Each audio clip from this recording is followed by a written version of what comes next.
Hello student, welcome back to rise study. और आज के इस वीडियो में हम बात करेंगे क्लास 12th हिस्ट्री का जो फर्स्ट चैप्टर है आप लोगों का, ईंटें मन के अस्थियां।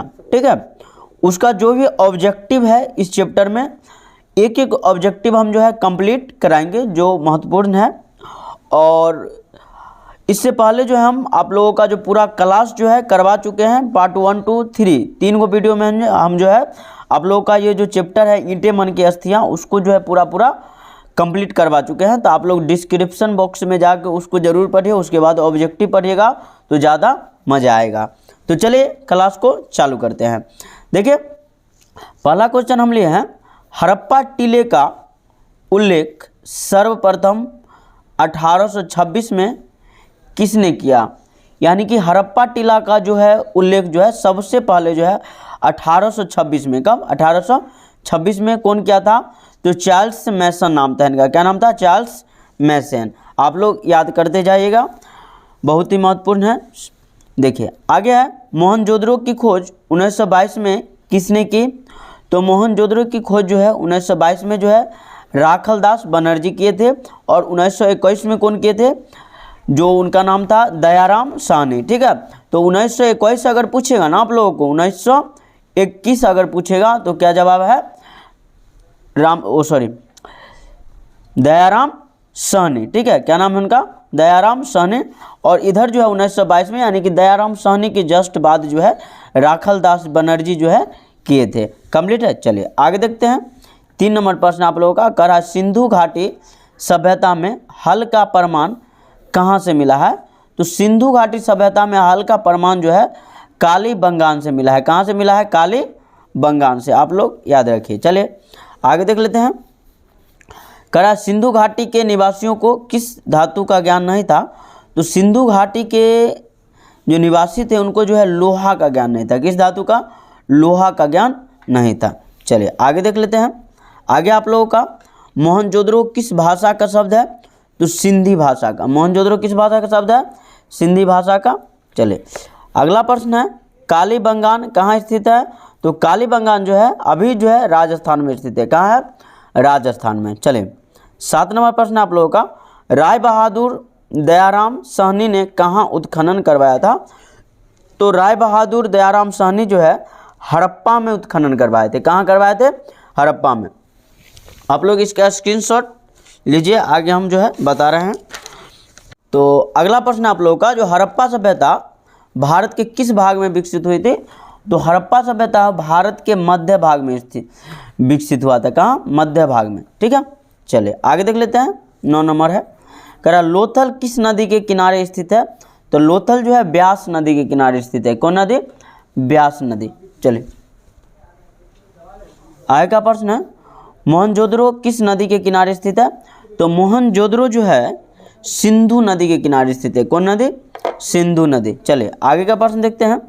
कह रहा है, सिंधु सभ्यता में नृत्य करती हुई लड़की कहाँ से मिली है?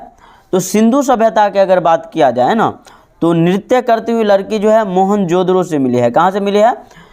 मोहनजोदड़ो से। ठीक है, इस सब का प्रतिमा मिला है, जो अवशेष जिसको बोला जाता है वही सब मिला है। देखिए कह रहा है 12 नंबर प्रश्न, सिंधु सभ्यता में गोदीपारा कहाँ से मिला है? गोदीपारा आप लोग याद रखिएगा, तो लोथल से मिला है। कहाँ से? लोथल से। चले आगे देख लेते हैं। पहली बार हड़प्पा को किस वर्ष उत्खनित किया गया? तो पहली बार जो है हड़प्पा को जो है 1921 में जो है उत्खनित किया गया था। कब? 1921 में। चलिए अगला प्रश्न है, हड़प्पा सभ्यता का सबसे बड़ा नगर कौन सा था? तो हड़प्पा सभ्यता का जो है सबसे बड़ा नगर मोहनजोदड़ो था। क्या था? मोहनजोदड़ो। चलिए 15 नंबर देखते हैं। राखलदास बनर्जी को मोहनजोदड़ो के अवशेष किस वर्ष मिले? तो राखलदास बनर्जी को जो है मोहनजोदड़ो के अवशेष जो है ना 1922 में मिला था। चूँकि 1922 में खुदाई किए थे तो 1922 में मिलेगा। कंप्लीट है। इसका भी आप लोग जो है स्क्रीनशॉट लीजिए, आगे जो है लगभग में जो है 5-7 गो जो है और होगा आप लोगों का। देख लेते हैं। करा 16 नंबर है, करा हड़प्पा सभ्यता किस युग की सभ्यता है? तो कांस्य युग की। हड़प्पा सभ्यता किस युग की सभ्यता है? कांस्य युग की। चलिए आगे देख लेते हैं। धौलावीरा किस राज्य में स्थित है? तो गुजरात में। धौलावीरा गुजरात में स्थित है।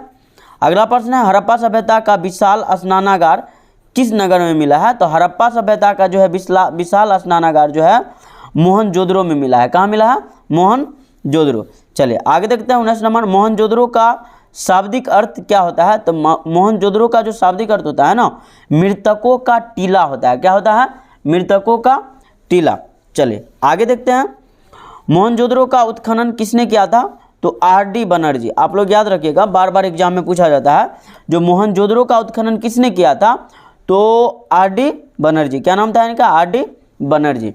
चलिए आगे देख लेते हैं, हड़प्पा किस नदी के किनारे स्थित है? तो रावी नदी के किनारे। हम जो सब्जेक्टिव पढ़ाए थे, जो चैप्टर पढ़ाए थे, उसमें भी बताए थे जो हड़प्पा जो है रावी नदी के किनारे बसी हुई थी। चलिए आगे देख लेते हैं, सिंधु घाटी सभ्यता का सबसे बड़ा शहर कौन सा है? तो मोहनजोदड़ो। कौन है? सिंधु घाटी सभ्यता का सबसे बड़ा शहर मोहनजोदड़ो। चलिए आगे का जो प्रश्न आप लोगों का, जो जुड़वा राजधानी किसे कहा जाता है ना? जुड़वा राजधानी किसे कहा जाता है? तो हड़प्पा और मोहनजोदड़ो। ठीक है, हड़प्पा और मोहनजोदड़ो जो है सिंधु घाटी सभ्यता का जुड़वा राजधानी कहा जाता है। तो ये बात भी आप लोग नोट कर लीजिए। और लगभग में हम जो है 23 ऑब्जेक्टिव जो है बताए हैं, जो इस चैप्टर का अत्यंत महत्वपूर्ण ऑब्जेक्टिव था। तो इसी के साथ हम अपने वीडियो को विराम देते हैं, और मैं आशा करता हूं कि आपको ये वीडियो जो है समझ में आया होगा। तो अपने चैनल को कीजिए सब्सक्राइब, वीडियो को लाइक और ज़्यादा से ज़्यादा शेयर कीजिए। धन्यवाद।